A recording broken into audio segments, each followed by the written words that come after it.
Bruda ar pruvechou Stringdour e Breizh. Tremenet eus Nicolas Buckenmeyer eiz vloaz e Japan. Kroet en doa ur stalvara eno, a distroet e oa da Breizh da c'houde. E Japan ne implijer ket pa per pruvechou, met dour dre ur string staliet e kib ar pruvechou.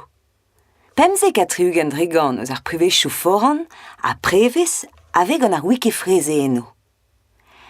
Hervez ar brokdologourien eo yac'hoc'h en em walc'hi gant dour ege gant paper. Ne fele ket a Nicolas, geni dig eus an orion, ober eb ar privechou Stringdour ken. Adre ma oa ket ru an dafar ze war ar machat en deus divizet sevel e embregerez. I genial, staliet e kareiz.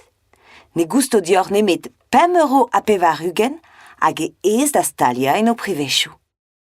Evit gouzout diroc'h, we, pik igenial, pik kom.